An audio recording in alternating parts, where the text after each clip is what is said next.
the honorable members of the Committee on Appropriations, the honorable members of the House of Representatives. Magandang umaga po to Chair Mika Swansing, Vice Chairs Congressman Romy Momo and Ronald Singson. Magandang umaga po. Maraming salamat po sa pag-imbita sa amin ngayong araw. Unang-una po, hihingi po ako ng paumanhin sa members of the Committee on Appropriations. In lieu of a presentation of the budget, please, if you would allow me to just put into context where the DPWH and its budget is right now in the context of the events that were so clearly enumerated by the Honorable Representative De Lima. Alam niyo po, unprecedented po itong sitwasyon natin ngayon. Unprecedented po siya hindi lang dahil nandito po tayo sa sitwasyon na kailangang rebisahin at repasuhin ang budget ng isang ahensya na napapaloob sa National Expenditure Program habang dinidinig na ng Kamara ang budget. Pero tingin ko po, ayon na rin sa sinabi ng ating Pangulo, nitong paulit-ulit na sinabi ng ating Pangulo nitong nakaraang ilang linggo. Unprecedented po ito dahil sa mga nakita at nadiskubre na malawakang anomalya sa DPWH, lalong-lalo na sa mga flood control projects.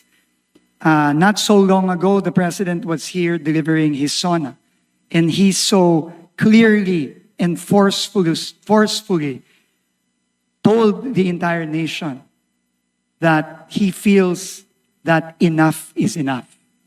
Na hindi na dapat maulit itong mga nakita niya, nakita ninyo, at nakita ng buong bayan ng mga project na dapat para sa benepisyo ng taong bayan na nilustay lamang. So I think, honorable members, Chair Mika, please just allow me to first and foremost put into context the President's very clear directives to me as the new Secretary or Acting Secretary of the Department of Public Works and Highways. Dalawa lang po ang sinabi ng Pangulo sa akin. Nung ako po ay sinabihan nito lamang wala pang isang linggo, nung pong Sunday, kung tatanggapin ko ba ang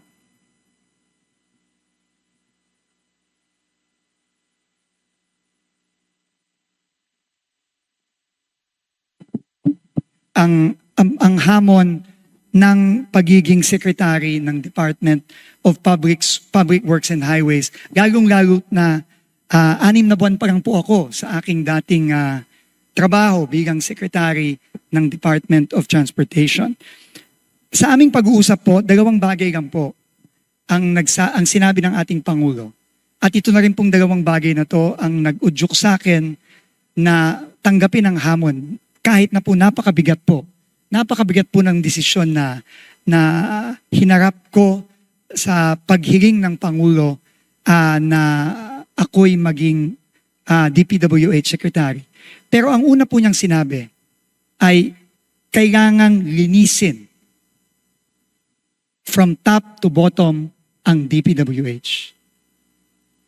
Kailangan pong linisin dahil naniniwala po siya na hindi po mangyayari yung kanyang mga nakitang iba't ibang anomalya, lalong-lalo na sa flood control, kung wala pong kuntsabahan, pagpapayag o pagkukonsinte ng ibang mga opisyal sa loob ng DPWH. Ako po at ang Presidente ay naniniwala na ang higit na nakararami ng mga kawani ng DPWH ay maayos, magaling, at honest. Pero hindi dun po natin mapagkakaila na meron pong hindi ganoon. Kaya po ang una-una pong inutos sa akin ng ating Pangulo ay humingi kagad ng courtesy resignations from top to bottom. Unprecedented po ito, Madam Chair, honorable members of the committee. Pero sabi po ng Pangulo, kinakailangan po itong gawin. At tuloy-tuloy po ngayon ang ating pag-review ng buong organizational structure ng DPWH without necessarily compromising the work that needs to be done and that needs to continue. At kahapon lang po, 3 po sa mga kawani ng DPWH ay rinikomenda na po nating ma-dismiss at makasuhan. Sila po ay humarap na rin po dito sa Kongreso at Senado, pero nakakalap na po tayo just in a few days ng overwhelming na ebidensya laban sa kanila para sila ay i-dismiss at pakasuhan sa Office of the Ombudsman, at yun po ay ginagawa na natin. Ang ikalawa pong direktiba ng ating Pangulo ay aparte po sa paglilinis natin sa personnel mula taas hanggang baba. Kailangan din po natin ng sweeping reforms sa loob ng departamento. Aaminin ko po, sa tinagal-tagal ko po sa gobyerno, ako po ay na-overwhelm sa laki at sa gulo na nadatnan ko at nakikita ko sa loob ng departamento ng Public Works and Highways. Hindi po ito magiging madaling proseso at hindi din po ito magiging mabilis na proseso. This will take time and this will be a very, very difficult process of reform. But as the President said, enough is enough and we must start somewhere. Kaya po nag-commit po ako sa ating Pangulo at sa inyo po at aming mga mahal na representatives ng ating mga kababayan na magre-reforma po tayo hindi lamang po sa proseso ng budget. Doon po marami po akong nakikitang kailangan reformahin. At yun po ay nagpapasalamat po ako sa ating mga miyembro ng Kongreso na matapang po nilang isiniwalat at inilabas ang mga nakita nilang mga problema dito sa 2026 NEP. Yung pong mga proyektong completed na pinopondohan pa rin. Yung pong mga double entry na isang proyekto pero dalawang entry at therefore dalawang budget. Yan po ay kailangan po hindi lamang malaman ng ating mga kababayan, pero kailangan po nating ayusin at kailangan po nating tanggalin. Marami din pong kailangan reforma na kailangan gawin sa procurement process ng DPWH. Diyan po nagsisimula ang korupsyon. At makakaasa po kayo sa mga susunod na linggo, sa mga susunod na buwan, gagawin po natin yan. At dahil po para ipakita sa ating mga kababayan at sa inyo po, sa kanilang mga representante na ang Pangulo po ay seryoso, nung ilang araw po ang nakalipas, tayo po ay nag-order ng complete pause ng ongoing biddings ng mga proyekto sa DPWH para po mag-install ng mga safeguards para hindi po mauulit ang mga nakita nating pagkakamali at anomalya. Nakitang-kita naman po, hindi lamang ng ating Pangulo, kundi ng ating buong sambayanan. Magkakaroon din po tayo ng sweeping reforms sa project management at project monitoring. Ito pong mga issue sa DUPA, ito pong mga issue sa paano ba nagsisimula ang pagpaplano ng proyekto at paano po ito napupunta sa budget at paano po ito ini-implement. Marami pong nagtatanong, meron po bang master plan para sa flood control ang DPWH? Unfortunately, mukha po ang sagot po doon ay wala. Kailangan po nating magkaroon nun. Kailangan din po nating magkaroon ng strict monitoring ng project implementation.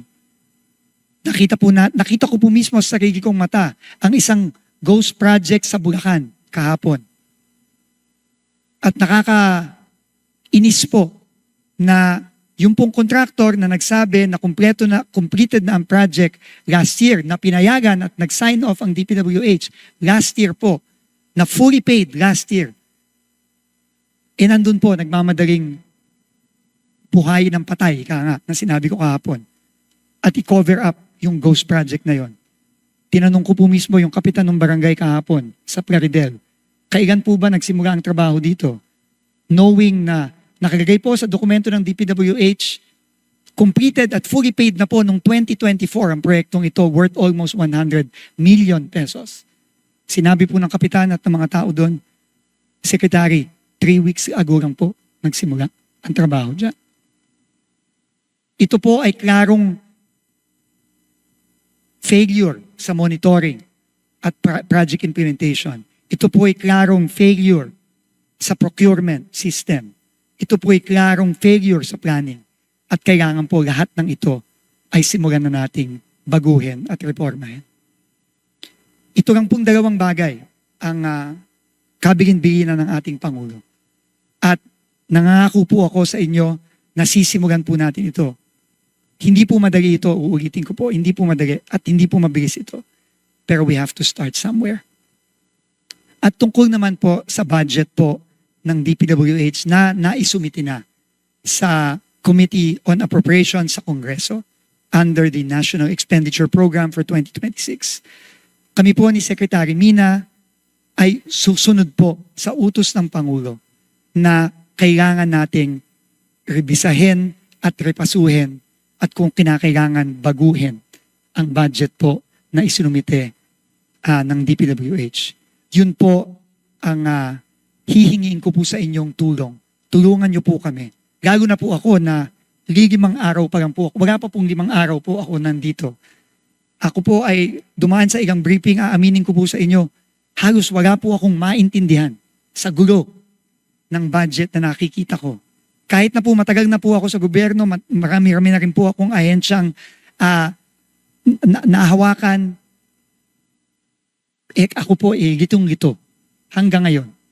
At napakalaking bagay po ng tulong ng honorable members ng Congress para maipakita sa amin, sa akin, at sa buong sambayanan ang mga pagkakamali dito sa budget na ito. Para po mabago natin at maipakita naman po natin sa ating taong bayan na seryoso po tayo sa mga pagbabago gusto nating gawin sa DPWH. Kaya po ngayon, pasensya na po, hindi po ako makakapag-present. Tama po si Congressman Rufus Rodriguez. Magsasayang lang po tayo lahat ng oras kung ako po ay magpe-present ng budget na babaguhin din po natin sa tulong po ninyo. Kaya po ako hihingi ng paumanhin. Hindi po muna ako magpe-present at hihingi po sana ako ng panahon. Hindi po madali ito. Hihingi po, sabi ko po nung una ay kahit po sana 2 linggo, pero alam ko po na may timeline po ang Kongreso para matapos ang budget. So, tatanggapin ko po ang oras na ibibigay ng ating honorable committee, ng ating chairperson. At kung kinakailangan po, hindi na po kami matutulog para lang po maayos ito at mabago. Kasi po, napaka-importante po nito. At kailangan na po nating magsimulang baguhin itong sistema na hindi maganda na nagre-resulta dito sa mga proyektong nakikita natin sa buong bansa. Salamat po ulit, Chair Mika, sa ating mga honorable members. At uulitin ko po, salamat po sa paglalabas ninyo ng mga nakita niyong pagkakamali. At ako po mismo ay personal na looking forward po dito sa ating mga diskusyon. At please po, wag po kayong mag-aatubili na magsabi po ng mga iba pang mga pagkakamali na nakita niyo po dito sa 2026 budget. At ito po ay isasama po natin dito sa ating sweeping review at pagrepaso sa budget ng DPWH. Maraming salamat po.